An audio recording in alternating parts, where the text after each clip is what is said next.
Good morning, good Erev Shabbos. Special greetings to our soldiers at Fort Jackson, everybody watching our video. An elderly woman from Brooklyn asked her rabbi if it was kosher for her to be buried in the parking lot of Bloomingdale's. Bloomingdale's, the rabbi explained. Why Bloomingdale's? Then the woman said, I'll be sure my daughter visits me at least twice a week. This week's Torah portion describes how the Jews received a daily ration of manna every day, except Shabbat, for 40 years while they traveled through the desert.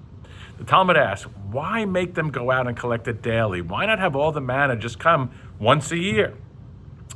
Well, the rabbis say, it's like a parent who had only one child.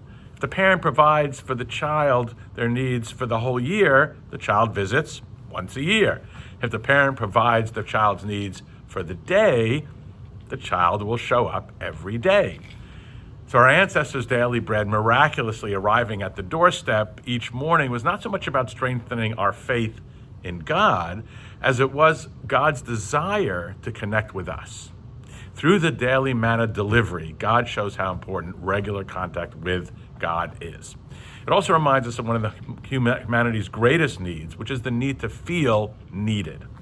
It's what makes us tick. It's the greatest motivator for extraordinary human endeavor is a sense of purpose and mission. Yeah, money, fame, honor, they all have their place, but there's never been a greater driver of human activity as the need to feel purpose and needed. The feeling that I'm needed is what inspires life in so many people. And when it's not there, the will to live can be lost. Shlomo Telushkin worked as an accountant for the Lubavitcher Rebbe and his predecessor, the previous Rebbe. When he was left paralyzed by a stroke in 1986, Shlomo received 2 phone calls every day from the Rebbe. One day, the Rebbe's secretary conveyed an accounting question for Shlomo to answer. His son, Joseph Telushkin, the famous author, later remarked, I was profoundly moved because I realized that the Rebbe, who was so busy doing things throughout the world, could empathize with my father's situation. His whole life had been turned upside down and he was feeling irrelevant. And the Rebbe made my father feel needed.